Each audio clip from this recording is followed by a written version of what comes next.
Hello friends, welcome back to remarkable studies. आज जो हम वीडियो बनाने जा रहे हैं इसमें हम अपनी गुडविल सीरीज़ को ही कंटिन्यू करेंगे। इससे जो पहले की वीडियोस हैं हमने उनमें गुडविल चैप्टर के 2 मेथड्स को पढ़ लिया है, सिंपल एवरेज प्रॉफिट मेथड और वेटेड एवरेज प्रॉफिट मेथड। आज हम एक और बहुत ही इम्पॉर्टेंट मेथड है गुडविल चैप्टर का, सुपर प्रॉफिट मेथड, उसको स्टार्ट करने जा रहे हैं। चलिए स्टार्ट करते हैं। सुपर प्रॉफिट का मतलब होता है कुछ एक्स्ट्रा प्रॉफिट। एक्स्ट्रा प्रॉफिट जो मेरे पास बचा हुआ है, जब हम उस एक्स्ट्रा प्रॉफिट के अकॉर्डिंग अपनी गुडविल कैलकुलेट करते हैं तो उसको हम बोलते हैं super profit method of valuation of goodwill. चलिए इसके कुछ स्टेप्स हैं जो हमें स्टेप्स फॉलो करने हैं सीक्वेंस में, ताकि हमारा जो आंसर है वो एक्यूरेट आ सके। चलिए स्टार्ट करते हैं। फर्स्ट स्टेप है हमारे पास इसमें calculate average capital employed. Average capital employed का मतलब है कि मैंने कितनी मनी जो है वो फर्म में या बिजनेस में इन्वेस्ट करनी है, हम उसको सबसे पहले जो है वो कैलकुलेट करते हैं। एवरेज कैपिटल एम्प्लॉयड को कैलकुलेट करने के 2 मेथड्स हैं या 2 अप्रोचेस हम बोल सकते हैं जो हमारे पास है, जिनको हम यूज करके कैपिटल एम्प्लॉयड को कैलकुलेट करते हैं। चलिए पढ़ते हैं। सबसे पहले कैलकुलेशन ऑफ कैपिटल एम्प्लॉयड। हम फर्स्ट स्टेप को किस तरह से सॉल्व करते हैं। कैपिटल एम्प्लॉयड को कैलकुलेट करने के हमारे पास 2 अप्रोचेस हैं। एक है हमारी लायबिलिटी साइड अप्रोच और एक है हमारे पास एसेट साइड अप्रोच। ठीक है, हम दोनों में से किसी भी अप्रोच को लेकर अपनी कैपिटल एम्प्लॉयड कैलकुलेट कर सकते हैं। दोनों से हमेशा हमारे पास सेम आंसर ही आएगा। कई बार हो सकता है कि आपको क्वेश्चन में दोनों अप्रोचेस के लिए आइटम्स गिवन हो, या हो सकता है किसी भी एक के लिए गिवन हो। अगर तो दोनों के लिए गिवन है तो आप किसी से भी कैपिटल एम्प्लॉयड जो आपको इजी लगता है आप उसे कैलकुलेट कर सकते हैं। चलिए पढ़ते हैं। सबसे पहले है हमारे पास liability side approach. Liability side approach में हम कैपिटल कैसे कैलकुलेट करते हैं, देखिए इसके फॉर्मूले हैं, फिक्स्ड फॉर्मूलाज हैं, ये आपको एज इट इज ध्यान में रखने हैं हमने किस अप्रोच में कौन सा फॉर्मूला लगाना है। अगर हम लायबिलिटी साइड अप्रोच कर रहे हैं तो उसमें सबसे पहले हमें चाहिए होगी कैपिटल। कैपिटल आपको हमेशा बैलेंस शीट में लायबिलिटी साइड पर गिवन होगी कितनी है कैपिटल। ठीक है, उसमें हम प्लस कर देंगे रिजर्व्स। रिजर्व्स भी आपको हमेशा लायबिलिटी साइड पर गिवन होते हैं। रिजर्व के नेम अलग अलग हैं, बहुत सारे रिजर्व्स के नेम हैं। जैसे आपको हो सकता है बैलेंस शीट में गिवन हो कंटिंजेंसी रिजर्व, कंटिंजेंसी रिजर्व के नेम से रिजर्व हो सकता है, या फिर वर्कमैन कंपनसेशन क्लेम के नेम से आपको जो है वो रिजर्व गिवन हो सकता है, या फिर इन्वेस्टमेंट रिजर्व के नेम से जो है वो कोई भी रिजर्व हो सकता है। इस तरह से और भी बहुत सारे रिजर्व्स हैं जो आपको बैलेंस शीट में मिल सकते हैं। हम उन सभी रिजर्व्स को हम यहाँ पर प्लस करते हैं। बेसिकली जो होते हैं, जो क्वेश्चंस में आते हैं, वो यही 3 हैं। एक आधा और होगा, वो जैसे जैसे क्वेश्चन में आएगा वो मैं आपको साथ ही में बता दूंगी। ठीक है, जितने भी रिजर्व्स होंगे हम उन सभी को ऐड कर लेंगे, फिर हम उसमें से माइनस करेंगे गुडविल। ये गुडविल है जो मेरे को बैलेंस शीट में ऑलरेडी गिवन होगी, ये वो वाली गुडविल है, हम इसको माइनस करेंगे। इसके साथ ही एक और चीज़ माइनस होगी, फिक्टिशियस एसेट्स। फिक्टिशियस एसेट्स होते हैं फेक एसेट्स, जो एसेट्स नहीं है फॉर द टाइम। ठीक है, उनको बोलते हैं फिक्टिशियस एसेट्स। इसमें हमारे पास आ जाते हैं फिक्टिशियस एसेट्स में कोई भी डेफर्ड एक्सपेंडिचर, वो फिक्टिशियस में आ जाता है, या फिर हम इसमें लिख देते हैं एडवर्टाइजमेंट सस्पेंस होता है जो इसकी कैटेगरी में आता है। ठीक है, वो हम यहाँ से माइनस कर देंगे। ठीक है, और एक और चीज़ इसमें माइनस होगी, वो है non trade investment. Non trade investment वो इन्वेस्टमेंट होती है जो मेरे बिजनेस से रिलेट नहीं करती, उसको हम बोलते हैं नॉन ट्रेड इन्वेस्टमेंट। ध्यान रखिएगा, आपको हमेशा क्वेश्चन में गिवन होगा कि आपको कौन सी इन्वेस्टमेंट गिवन है, ट्रेड इन्वेस्टमेंट है या नॉन ट्रेड इन्वेस्टमेंट है। हमने सिर्फ नॉन ट्रेड इन्वेस्टमेंट को माइनस करना है जब हमने लायबिलिटी साइड अप्रोच को यूज करना है। ओके फ्रेंड्स, आई होप आपको ये अप्रोच समझ आ गई होगी। हमने प्लस करना है कैपिटल्स प्लस रिजर्व्स। ये आपको दोनों चीज़ें लायबिलिटी साइड पर दिखेंगी बैलेंस शीट में, और ये तीनों चीज़ें आपको एसेट साइड पर मिलेंगी। हमेशा ध्यान रखिएगा, ठीक है। इसके बाद हमारे पास एक और अप्रोच आती है, asset side approach. Asset side approach में देखिए हम क्या करते हैं, ऑल एसेट्स, हमने सभी एसेट्स लिख लेने हैं जितने हमें बैलेंस शीट में एसेट साइड पर गिवन है। कौन कौन से एसेट होते हैं, ये हमारी बैलेंस शीट है, ये हमारी बैलेंस शीट है, ठीक है। ये हमारी एसेट साइड है। एसेट साइड पर प्लांट एंड मशीनरी होता है, लैंड एंड बिल्डिंग होता है, स्टॉक होता है, डेटर्स होते हैं, कैश होता है, कैश इन हैंड और कैश एट बैंक होता है। हम इन सभी को ऐड कर लेंगे, प्लस कर लेंगे। बस हम इसमें क्या क्या कौन से एसेट्स नहीं इंक्लूड करेंगे, गुडविल जो यहाँ पर ऑलरेडी गिवन होगी यहाँ बैलेंस शीट में, ठीक है। फिक्टिशियस एसेट्स और नॉन ट्रेड इन्वेस्टमेंट, हम इनको ऐड नहीं करेंगे। ध्यान रखिएगा, जो चीज़ें हमने लायबिलिटी साइड के अप्रोच के टाइम माइनस करनी है, वही सारी चीज़ें हमने एसेट साइड अप्रोच में नहीं लेनी है। ध्यान रखिएगा। फिर हमने सभी एसेट्स का टोटल कर दिया, फिर हम उसमें से माइनस करेंगे आउटसाइडर्स लायबिलिटीज।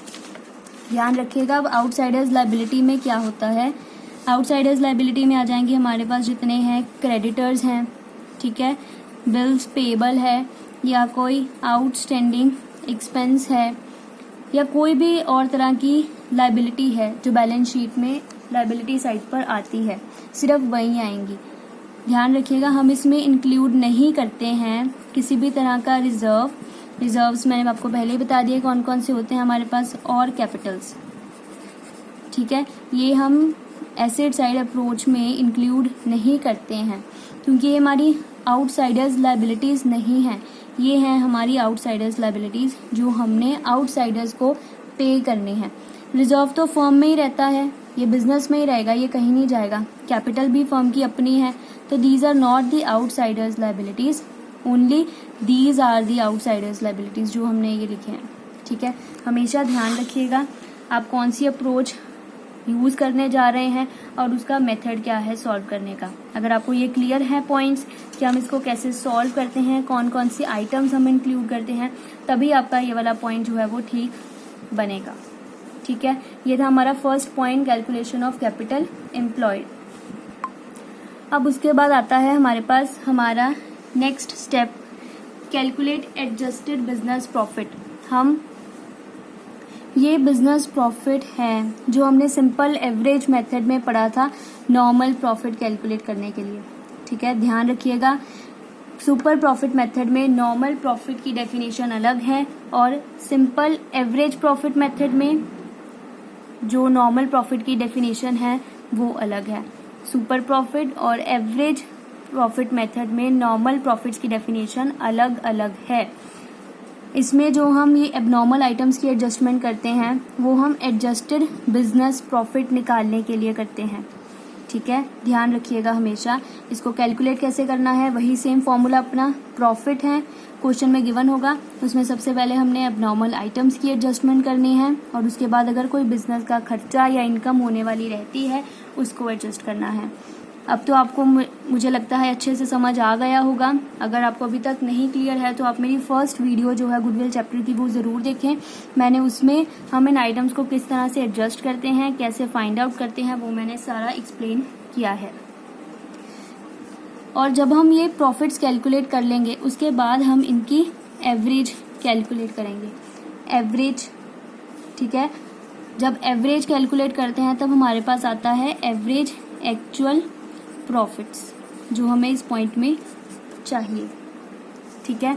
उसके बाद थर्ड स्टेप आता है हमारे पास calculate normal profits. Normal profits होते हैं हमारे एक तरह के एक्सपेक्टेड प्रॉफिट। अगर मैं सोचूं कि अगर आज मैं 10 लाख अपना इन्वेस्ट करूं फर्म में और उसके ऊपर 10% का रिटर्न हो, तो मैं सोचूंगी मेरे को एक्सपेक्टेड है कि 1 लाख जो है वो रिसीव हो जाएगा। इसको हम बोलते हैं normal profit, super profit methods के टाइम। ठीक है, इसको अब कैलकुलेट कैसे करते हैं?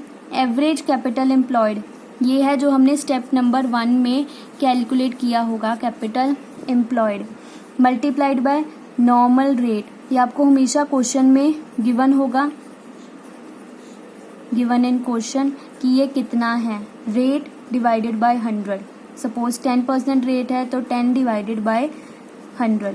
ठीक है, इसके नेम्स अलग अलग हैं कि नॉर्मल रेट आपको अलग अलग नेम से हो सकता है दिया हो क्वेश्चन में, वो मैं आपको बता देती हूँ कि नॉर्मल रेट के डिफरेंट नेम्स कौन से हैं। ये हो सकता है आपको क्वेश्चन में गिवन हो नॉर्मल रेट ऑफ रिटर्न है आपका 10%, या हो सकता है आपको गिवन हो मार्केट रेट ऑफ इंटरेस्ट 10%, या हो सकता है आपको गिवन हो रिटर्न ऑन इंडस्ट्री है 10%, या हो सकता है आपको गिवन हो फेयर रिटर्न कितना है, या हो सकता है आपको क्वेश्चन में दिया हो normal rate of profit on a similar type of business. Rate of interest change हो सकता है, आपको इन सभी नेम्स से जो है ये नॉर्मल रेट हो सकता है आपको क्वेश्चन में गिवन हो। आप अभी इसे चाहे अपनी नोटबुक में नोट कर लें, इसको अच्छे से ध्यान में रखें। कई बार बच्चे कंफ्यूज हो जाते हैं कि हमें ये क्या दिया हुआ है, क्योंकि अलग अलग नेम से आ जाता है। मैक्सिमम इतने ही नेम हैं नॉर्मल रेट के जो आपको क्वेश्चन में हमेशा गिवन होगी। आप चाहे तो इसे अभी नोट भी कर लीजिए। ठीक है, अब देखिए यहाँ से हमारे पास नॉर्मल प्रॉफिट कैलकुलेट हो जाएगा। फिर हम चलते हैं नेक्स्ट स्टेप की तरफ, स्टेप 4। स्टेप 4 में हम करते हैं calculate super profit. Super profit calculate करने का फॉर्मूला है एक्चुअल एवरेज प्रॉफिट, जो हमने स्टेप 2 में कैलकुलेट किया, minus normal profit. Normal profit जो हमने अभी स्टेप नंबर 3 में कैलकुलेट किया। ठीक है, दोनों को माइनस करके हमारे पास सुपर प्रॉफिट आ जाएगा। फिर लास्ट स्टेप गुडविल कैलकुलेट करने का, वो हम कैसे कैलकुलेट करेंगे? सुपर प्रॉफिट जो हमने अभी स्टेप नंबर 4 में कैलकुलेट किया, multiplied by number of years of purchase. ये आपको हमेशा क्वेश्चन में गिवन होगा। दोनों को मल्टीप्लाई करके हमारे पास जो है गुडविल की वैल्यू आ जाएगी। आई होप आपको समझ लग गया होगा कि सुपर प्रॉफिट मेथड का जो है वो क्या कंसेप्ट है। मैं आपको एक और पॉइंट बता देती हूँ कि आपको कैपिटल एम्प्लॉयड के भी कई बारी बहुत सारे नेम्स होते हैं जो हमें क्वेश्चन में गिवन होते हैं। किस फॉर्म में ये किया, किस नेम से जो है ये हमें गिवन होगा, कैपिटल एम्प्लॉयड। ठीक है, सबसे पहले तो इसका नेम है यही कैपिटल एम्प्लॉयड आपको गिवन है।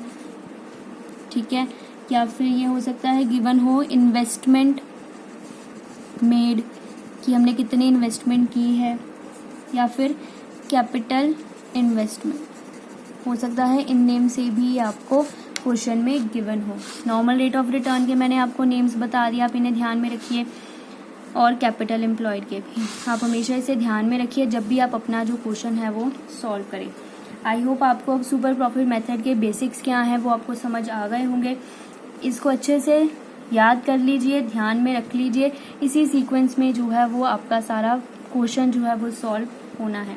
चलिए इस वीडियो को यहीं ख़त्म करते हैं।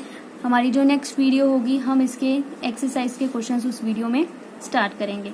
चलिए, अगर आपने अभी तक मेरे चैनल को सब्सक्राइब नहीं किया है तो सब्सक्राइब ज़रूर करें, ताकि मेरी हर लेटेस्ट वीडियो की नोटिफिकेशन आपको साथ ही साथ मिलती रहे और आपकी रिवीजन अच्छे से चलती रहे। Thank you.